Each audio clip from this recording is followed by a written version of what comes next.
Bapak Ibu hadirin sekalian, ini ada buku bagus tentang tafsir Asmaul Husna, ditulis oleh Dr. Izzar Rahman Nahrawi. Beliau adalah ulama muda yang menekuni bidang tafsir Al-Quran. Di dalam buku ini, selain beliau menjelaskan dari aspek atau pendekatan kebahasaan, beliau juga kemudian menjelaskan Asmaul Husna itu dengan pesan-pesan agar kita sebagai hamba Allah Subhanahu wa Ta'ala dalam beberapa hal atau banyak hal dapat meneladani kebesaran, kemuliaan yang diajarkan oleh Allah Subhanahu wa Ta'ala melalui asma-asmanya atau melalui nama-namanya yang indah.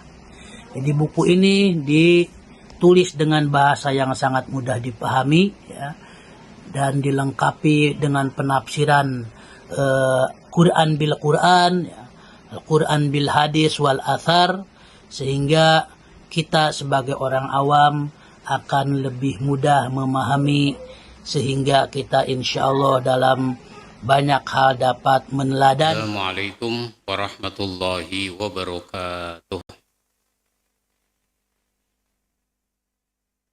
Alhamdulillahi rabbil alamin, alladzi arsala rasulahu bil huda wa dinil haqq yuzhirahu 'ala ad-dini kullihi walau karihal kafirun. Asyhadu an la ilaha illallah wahdahu la syarikalah wa asyhadu anna Muhammadan abduhu wa rasuluh. Allahumma salli wa sallim wa barik ala nabiyyina Muhammadin wa ala alihi wa ashabihi ajma'in, amma ba'd. Jamaah sekalian yang saya hormati, marilah kita mulai kajian kita pada malam ini dengan membaca basmalah. Bismillahirrahmanirrahim. Pada malam ini asbabun nuzul kita bahas tentang hukuman memerangi Allah dan Rasul. Allah dan Rasulnya harus diimani dan ditaati. Karenanya jangan sampai justru memeranginya hingga melakukan kerusakan di muka bumi ini. Ibnu Jarir meriwayatkan dari Yazid bin Abi Habib bahwa Abdul Malik bin Marwan mengirim surat kepada Anas untuk menanyakan tentang ayat hukuman bagi orang yang memerangi Allah dan Rasul-Nya. Anas membalas surat itu dan memberitahu bahwa ayat ini turun pada orang-orang Urni, yaitu mereka keluar dari Islam, membunuh penggembala dan membawa untanya. Jadi ada orang murtad keluar dari Islam. Bukan cuma murtad, tapi juga membunuh penggembala dan mengambil untanya, unta yang digembalakan. Ayat yang diturunkan itu adalah surat Al-Maidah ayat 33. A'udzubillahi minasyaitonir rajim. Innama jazaa'ul ladzina yuharibunallaha wa rasulahu wa yas'auna fil ardi fasada ayyuqattalu au yusallabu au tuqatta'a aydihim wa arjuluhum min khilafin au yunfau minal ard. Dzalika lahum hizyun fid dunya wa lahum fil akhirati adzabun azim. sesungguhnya pembalasan terhadap orang-orang yang memerangi Allah dan Rasul-Nya dan membuat kerusakan di muka bumi hanyalah mereka dibunuh atau disalib atau dipotong tangan dan kaki mereka dengan bertimbal balik atau dibuang dari negeri tempat kediamannya. Yang demikian itu sebagai suatu penghinaan untuk mereka di dunia, dan di akhirat mereka beroleh siksaan yang berat. Yang dimaksud memerangi Allah dan Rasul itu bukan Allah diroket, bukan Allah ditimpuk. Itu kan bahasa kiasan. Begitu juga disebut memerangi Allah tidak berarti Nabi itu diperangi secara fisik, meskipun ada yang memerangi secara fisik. Nah, kelanjutan dari ayat ini adalah illalladzina tabu min qabli an taqdiru alaihim fa'lamu annallaha ghafurur rahim. Hukumannya kan tadi begitu tuh. Nah, kecuali orang yang bertaubat. Sebelum kamu dapat menguasai menangkap mereka. Artinya sebelum dieksekusi hukuman itu, mereka udah taubat. Yang gak jadi dieksekusi. Maka ketahuilah bahwasanya Allah Maha Pengampun lagi Maha Penyayang. Pelajaran yang kita ambil adalah pertama, seseorang yang sudah menyatakan dirinya masuk Islam mestinya taat kepada Allah dan Rasul-Nya. Pak Sultan, tolong ada terminal.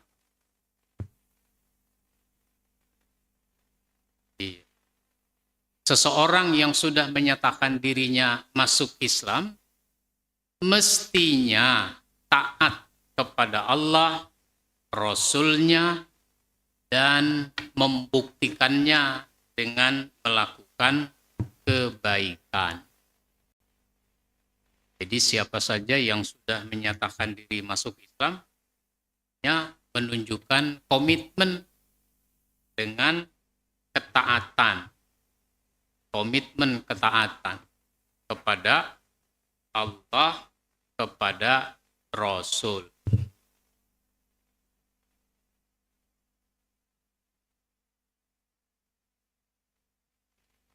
Maka ketaatan kepada Allah dan Rasul itu bersifat mutlak. Kalau ketaatan kepada manusia, kepada orang tua, kepada pemimpin, itu tidak mutlak. Tergantung apa perintahnya. Kalau perintahnya benar, perintahnya baik, kita taati. Tapi kalau perintahnya tidak benar, jangan ditaati. Itu. Tapi kalau kepada Allah dan Rasul kan nggak mungkin ada perintahnya yang tidak benar. Sehingga ketaatan kepada Allah, ketaatan kepada Rasul itu bersifat mutlak.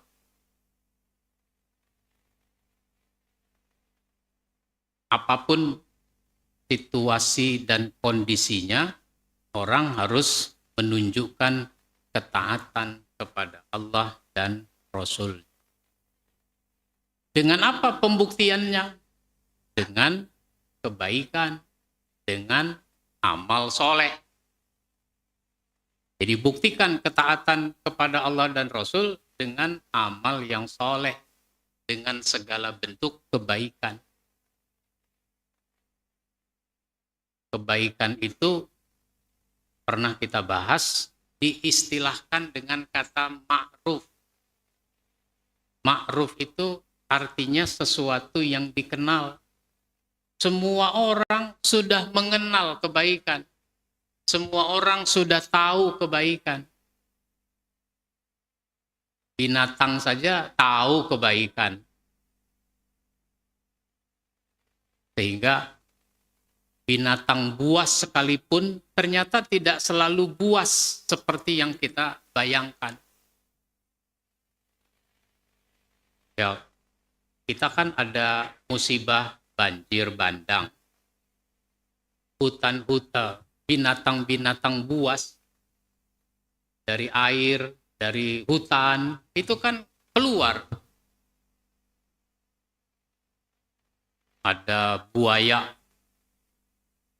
masuk kampung. Tapi ada binatang lain yang menunggangi buaya itu. Diselamatkan dia oleh buaya. Meskipun dia buas, tapi dia tidak memakan monyet yang menungganginya.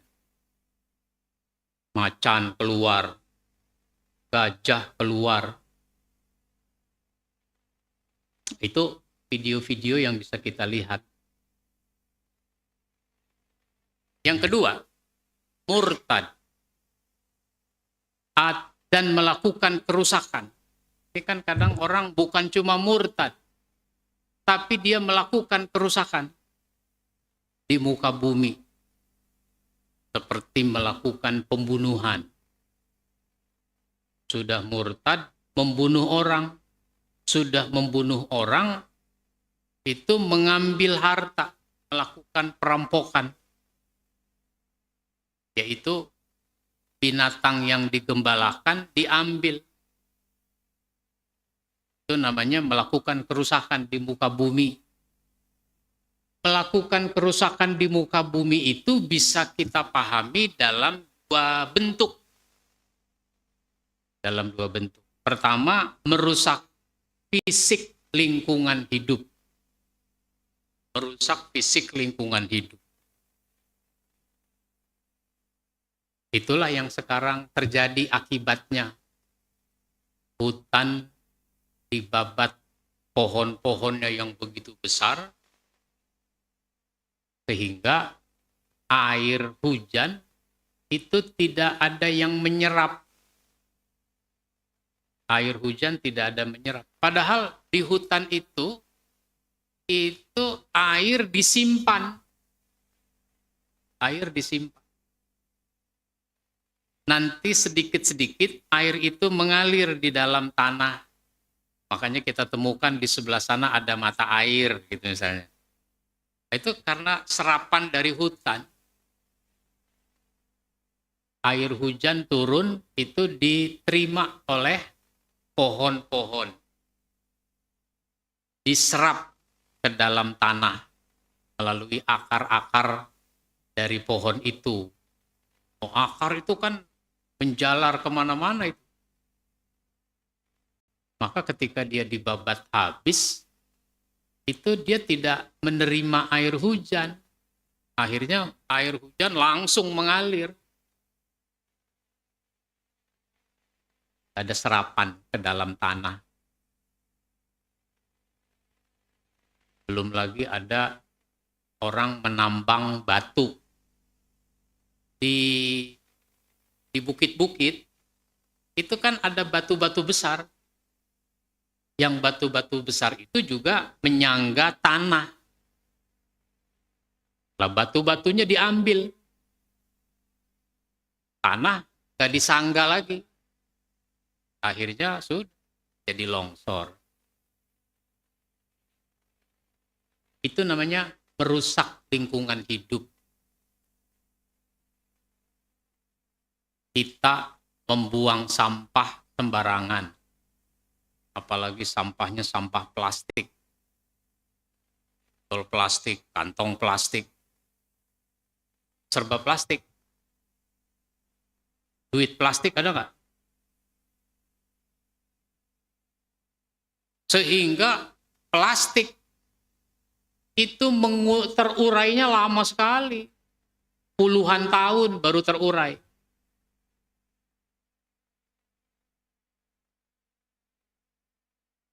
Itu begitu.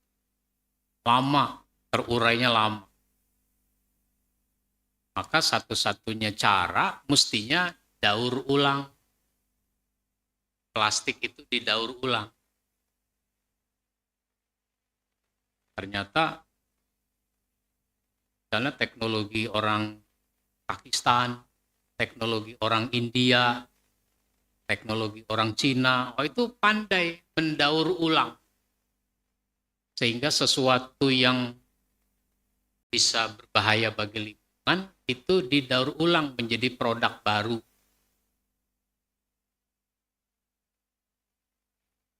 Misalnya dari plastik, dari sampah plastik itu dibentuk lagi menjadi bangku plastik. Dibentuk lagi menjadi sendal plastik. Nah, itu namanya produk daur ulang. Di negara kita, di masyarakat kita, mestinya dikembangkan daur ulang. Saya yakin sudah ada. Karena sudah ada penampung sampah plastik ditampung. Bahkan ada masjid mana tuh ya? Nah, itu mengembangkan sedekah sampah. Sedekah sampah. Sehingga sampah-sampah yang ada di masyarakat bawa ke masjid sebagai sedekah. Sebelumnya kita mengenal ada istilah bank sampah. Sehingga orang bawa sampah, sampah itu dibayar. Beli oleh bank sampah untuk didaur ulang. Nah, sekarang di negeri kita tingkat kerusakan lingkungan sudah semakin parah. Di mana-mana lingkungan kita rusak. Ada sungai penuh dengan sampah. Got-got penuh dengan sampah. Sehingga kalau hujan, air tidak cepat mengalir. Jadi dia naik ke jalan. Jadi banjir di jalan. Banjir di jalan itu membuat lalu lintas jadi macet. Ada macet gara-gara sampah di banjir. Ada macet gara-gara orang berteduh di kolong flyover. Naik motor gak bawa mantel. Ketika hujan berteduh di bawah flyover. Satu jalur diambil sama dia. Biasanya memang udah macet ditambah satu jalur ditutup. Ada nggak yang suka begitu? Mana orangnya?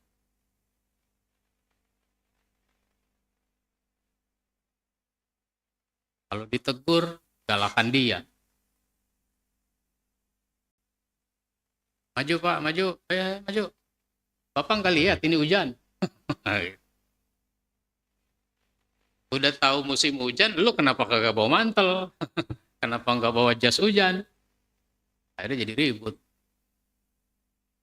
Mobil berhenti juga karena ribut. Akhirnya apa? Tambah macet lagi. Itu namanya kerusakan di muka bumi dalam bentuk merusak lingkungan hidup. Maka sekecil apapun kita, misalnya nih kita lagi jalan kaki, terus kita mendapati ada sampah. Pungut tuh sampah. Buang ke tempatnya. Ini bukannya dipungut, ditendang-tendang sama dia. Udah lama nggak main bola.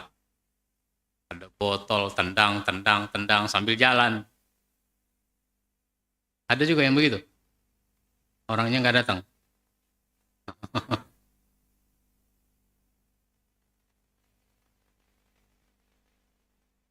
Nah, melakukan kerusakan di muka bumi, kita juga bisa pahami dalam bentuk merusak peradaban. merusak peradaban. Sehingga banyak sekali di negeri kita itu kerusakan akhlak, kerusakan moral. Orang tidak amanah. Ada 2 hari yang lalu berita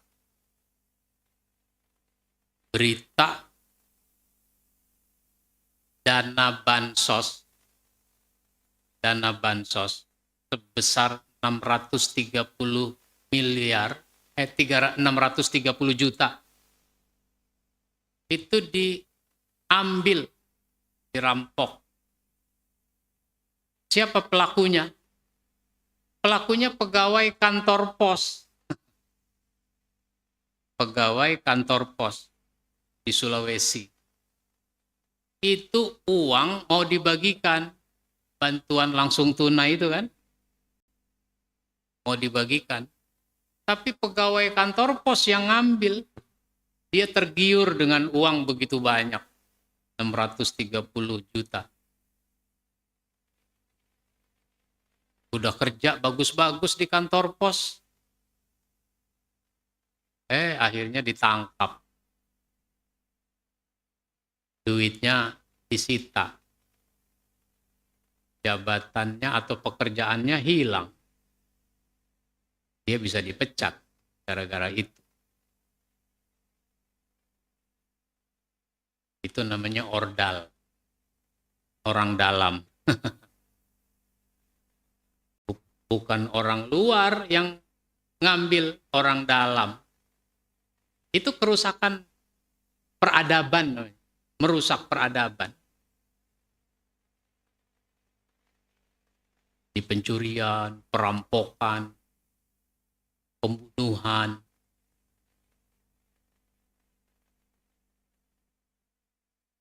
perzinahan. Itu luar biasa. Lebih parah lagi, perzinahan dilakukan oleh anggota keluarga sendiri. Orang dalam juga berarti kan? Ada bapak menzinahi anak tirinya. Dia menikah dengan janda. Janda punya anak. Si janda jadi istri, anaknya si janda dizinahi. Itu sangat tercela. Kenapa? Berzina sama orang jauh saja sudah sangat tercela. Apalagi zina kepada orang yang ada di dalam rumahnya sendiri.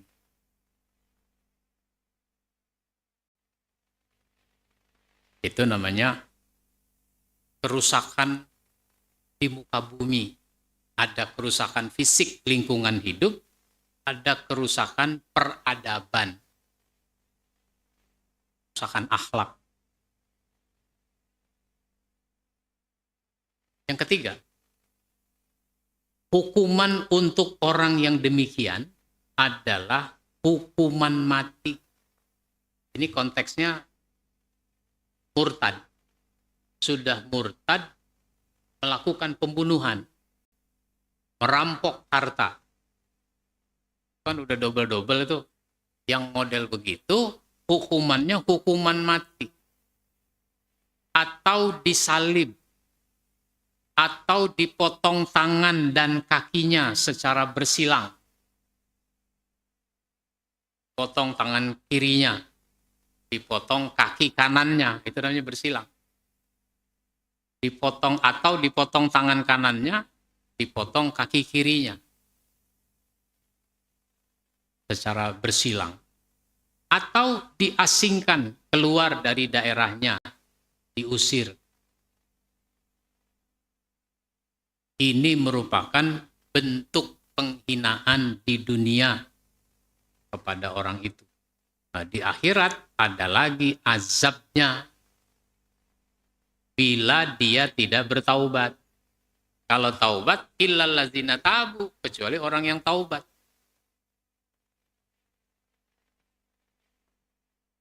Udahlah saya taubat aja, berapa susahnya taubat. Nah, nggak begitu.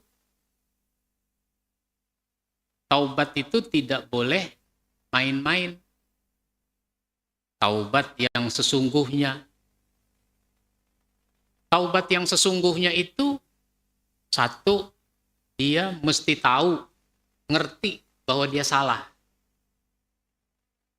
Ngerti kalau dia salah. Kan ada orang salah, tapi dia nggak ngerti kalau dia salah. Maka ketika disuruh minta maaf, disuruh taubat, dia bilang apa? Emangnya gue salah apa? Itu namanya dia nggak ngerti kalau dia salah.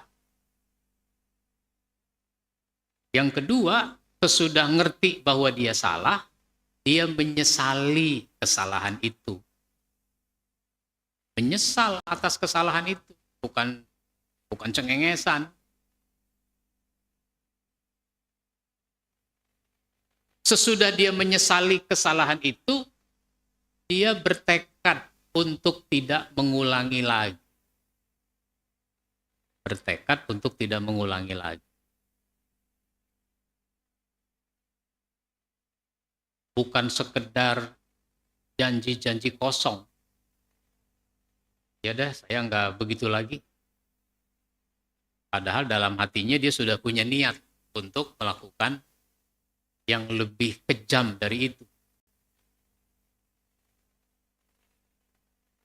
Lalu yang keempat, dia mengembalikan hak orang lain yang dia ambil. Dikembalikan. Ini beratnya pembuktian taubat. Kalau astaghfirullahalazim itu gampang. Tapi kalau mengembalikan misalnya harta yang dia ambil, itu kan susah. Mengembalikan harta. Misalnya dia korupsi. Berapa banyak dia korupsi? Misalnya 5 miliar. Nah, 5 miliar itu dikembalikan. Ini kan kadang-kadang keputusan pengadilan, dia harus mengembalikan atau didenda 1 miliar. Korupsinya 5 miliar, dendanya 1 miliar, masih untung 4 miliar. Gitu. Gak ada efek jerak jadinya. Apa ada di penjara? Di penjara juga dikasih makan. Di penjara juga enak. Kalau dulu yang namanya disebut tahanan politik, oh, penjara menderita. Buya Hamka deh. Nah, Buya Hamka di penjara. Oh, itu dia menderita di penjara.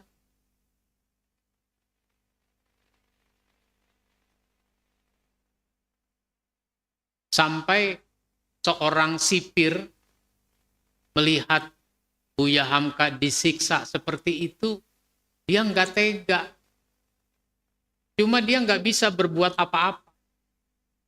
Karena dia juga baru dipindah ke tempat itu, dimutasi ke tempat itu. Dia melihat Buya Hamka itu disiksa, dia nggak tega. Maka sesudah tidak disiksa, artinya dijeda dulu, sipir yang baru datang ini secara diam-diam dia menemui Buya Hamka. Ya, saya suka membacanya Bu. Saya sedih atas penyiksaan ini, tapi mohon maaf saya tidak bisa mencegahnya. Saya tidak bisa menolongnya. Apa yang Buya butuhkan, bilang saja sama saya. Nanti saya usaha untuk memenuhinya. Apa kata Buya Hamka? Saya butuh kertas dan pulpen. Kertas yang banyak. Saya butuh kertas yang banyak dan pulpen. Maka Buya Hamka menulis tafsir yang kemudian diberi nama dengan tafsir Al-Azhar. Dia tulis ada hari di mana anaknya menjenguk. Anaknya menjenguk. Itu kertas udah dilipat. Kertas yang udah ditulis itu dilipat. Ketika anaknya menjenguk, berpelukan. Sambil berpelukan, itu kertas disisipkan di celana belakang. Di pinggang, di belakang. Disisipkan di situ. Supaya petugas-petugas tidak melihatnya. Sampai di rumah, anaknya mengetik. Tulisan tangan itu diketik. Sehingga dalam perkembangannya, ketika Buya Hamka sudah habis masa tahanannya, itu tafsir itu sudah dijilid. Sudah dijilid. Dibawa oleh anaknya. Berapa jilid. Itu contoh. Nah, kalau sekarang orang di penjara enak. Ya. Apalagi penjaranya di Sukamiskin. Di Bandung. Enak tuh di Bandung, adem. Adem. Sukamiskin. Padahal suka kaya. Bukan suka miskin. Jadi kalau orang mau taubat yang sesungguhnya, hak orang dikembalikan. Gak cukup dengan istighfar. Kembalikan.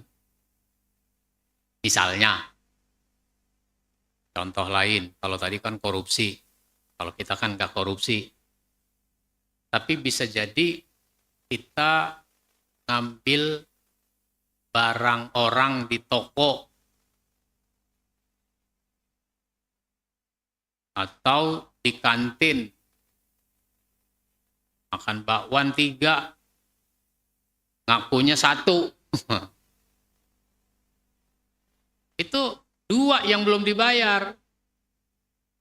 Satunya berapa itu bakwan?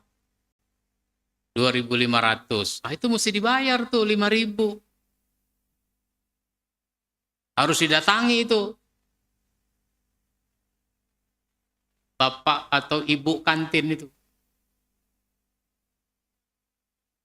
Kalau kita mencuri barang di toko, kembalikan. Kalau dikembalikan, nanti dia marah sama saya. Yang penting dikembalikan. Pakai gosen kek mengembalikannya. Boleh pakai gosen dikembalikan. Penting dikembalikan barang.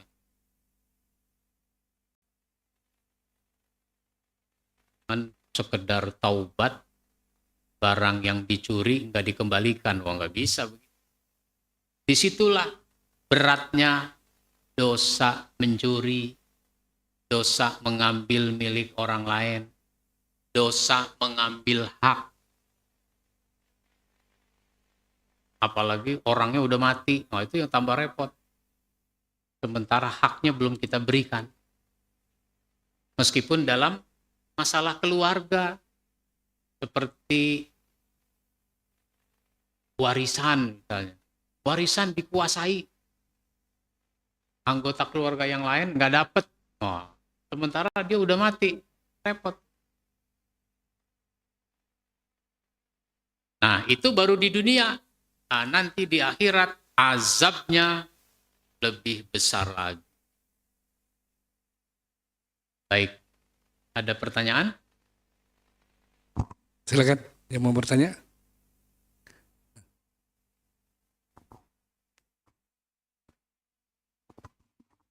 Terima kasih. Assalamualaikum warahmatullahi wabarakatuh. Salam. Tadi kan hukumannya jelas, hukuman dari Allah bahwa hukuman mati, hukuman potong tangan, apa semua. Nah, kalau sekarang kan memang nyata sebenarnya. Kayak, maaf ya, kayak anggota DPR mau dirampas, hartanya undang-undangnya tidak pernah dibikin-bikin. Itu ceritanya kan begitu. Nah, kalau sama anggota DPR kan nggak sampai 1.000 orang. Kalau orang Jakarta 1 juta aja ke DPR, atau jangan 1 juta deh, 100.000 orang aja, mati itu semuanya. Boleh nggak? Ya, kalau namanya menghukum itu kan ada prosedur. Tidak bisa saya menghukumnya secara pribadi atas kesalahan yang dilakukan orang. Ada proses pengadilan. Ya kalau pengadilan gak ada pasal yang terkait dengan itu, ya sudah. Maka hukumnya yang harus diperbaiki, undang-undangnya diperbaiki. Dulu, berapa tuh? 90-an. Ada orang nelpon saya, Pak Ustadz, saya telah berzina. Saya tahu gak cukup hanya dengan bertaubat. Saya tahu ada hukuman untuk orang berzina. Maka saya minta kepada Pak Ustadz untuk menghukum saya. Gak apa-apa saya dicampuk 100 kali. Mati juga saya ridho. Minta dihukum. Ya saya nggak mungkin dong mengeksekusi orang. Karena ini harus melalui proses pengadilan.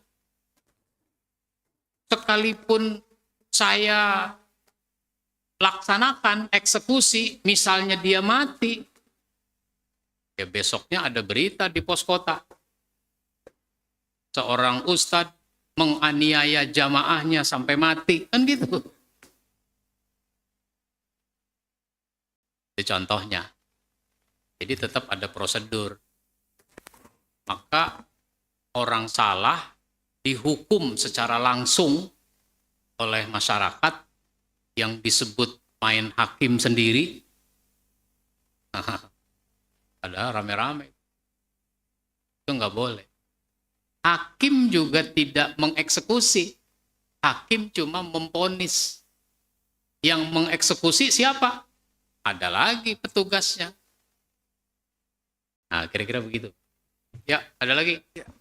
Assalamualaikum warahmatullahi wabarakatuh. Untuk poin yang terakhir tadi Pak Ustadz, mungkin pribadi saya sendiri ya, ketika kita masih tahap belajar dulu, ya taruhlah SMP, itu saya sendiri sering mengambil milik orang tua maupun saudara.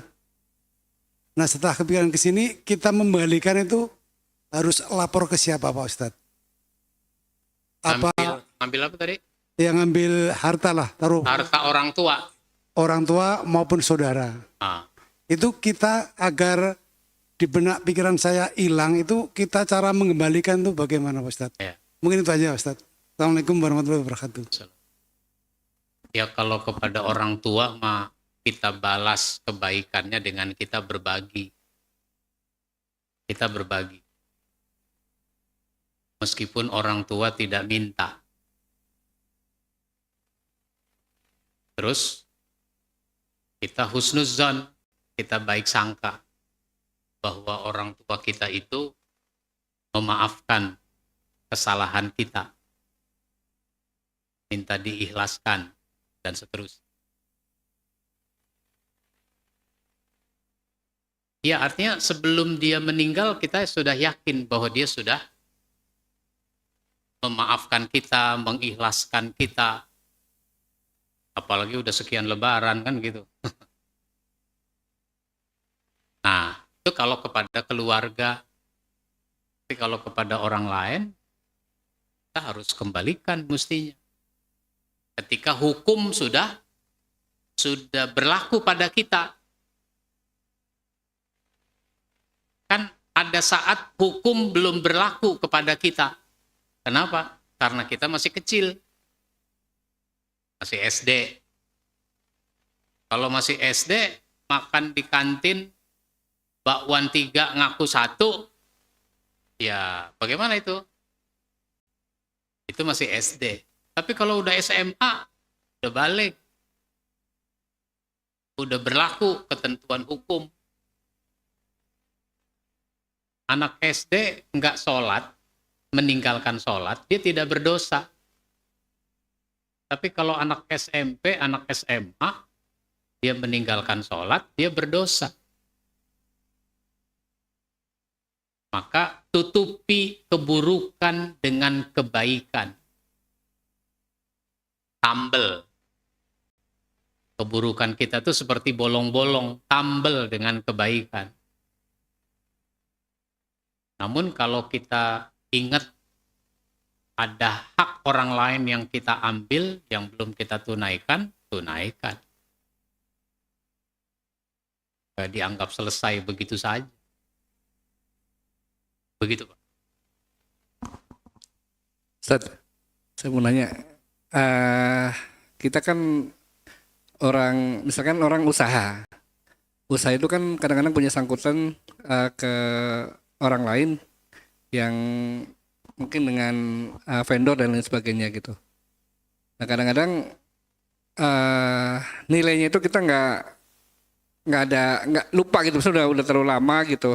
Terus kita baru sadar, oh ternyata kita punya utang sama ini gitu. Sedangkan kita juga nggak tahu keberadaan orang yang kita pernah hutang itu di mana gitu.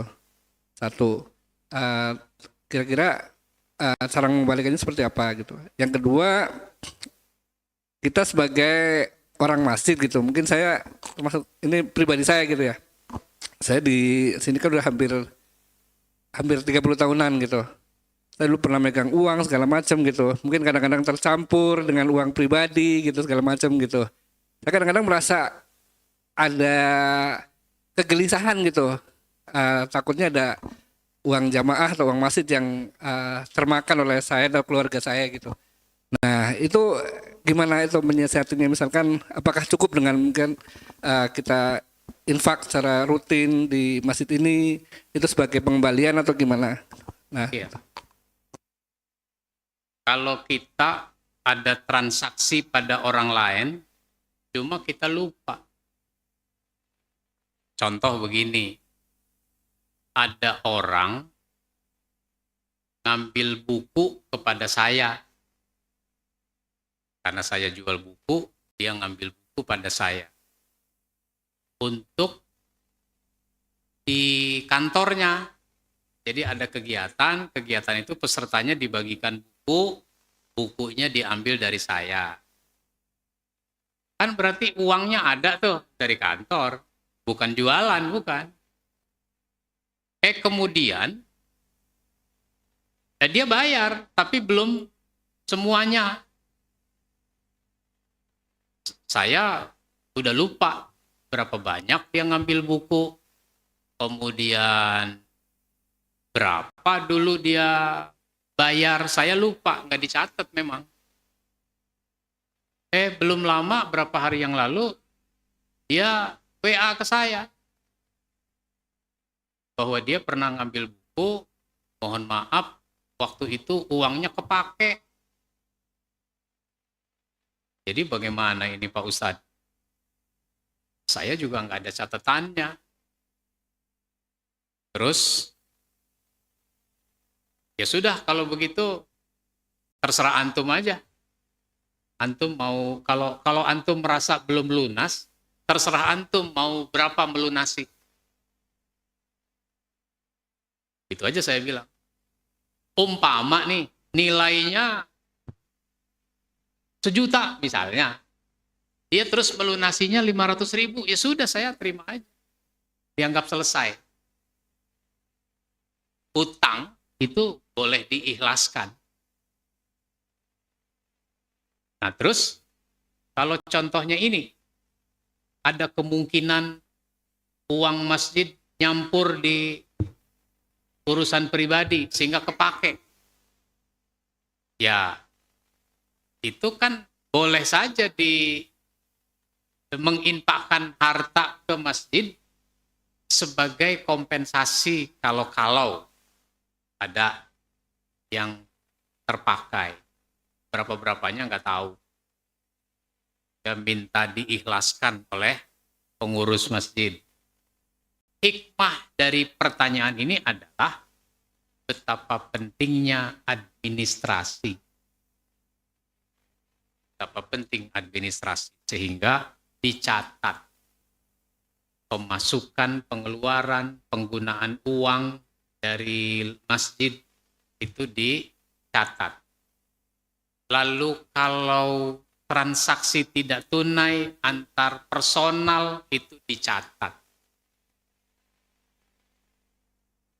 Saya tadi mencontohkan begitu karena sifatnya dia bukan dagang, dia punya kegiatan, pesertanya mau dikasih buku, lalu nggak pakai dicatat-catat,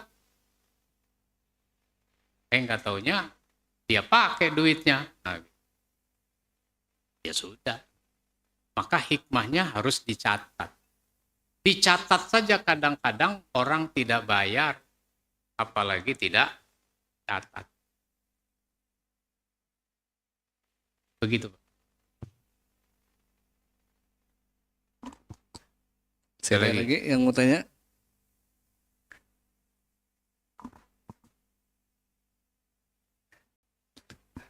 Dilanjut, Sat. Nah,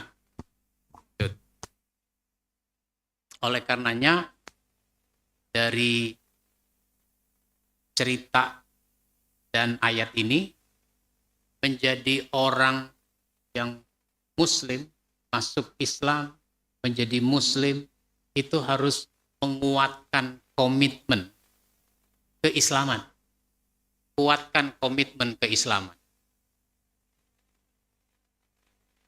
Jangan sampai orang dengan mudah keluar dengan Islam, keluar dari Islam, murtad. Itu jangan sampai. Meskipun ada. Di zaman Nabi juga ada orang yang murtad. Masuk Islam, murtad. Bahkan ketika Nabi wafat, ngaku dia jadi pengganti Nabi. Jadi pengganti Nabi. Dia jadi Nabi, jadi Rasul. Padahal sudah khotaman nabiyyin, sudah ditegaskan, penutup para nabi. Tapi ketika Nabi wafat, dia mengklaim sebagai Nabi. Namanya Musailamah. Musailamah. Maka Musailamah itu diberi sebutan dengan Al-Kazzab. Musailamah, Al-Kazzab. Musailamah, sang pendusta. Tapi pengikutnya banyak. Di daerah dia itu. Pengikutnya banyak. Maka oleh Abu Bakar As-Siddiq, dia diserukan untuk bertaubat.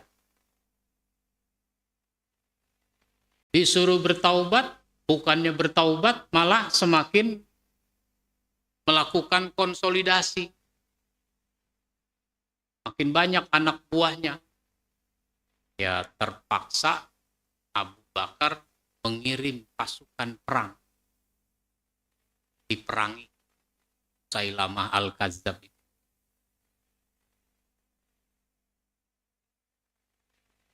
Oleh karenanya komitmen beragama itu sangat penting.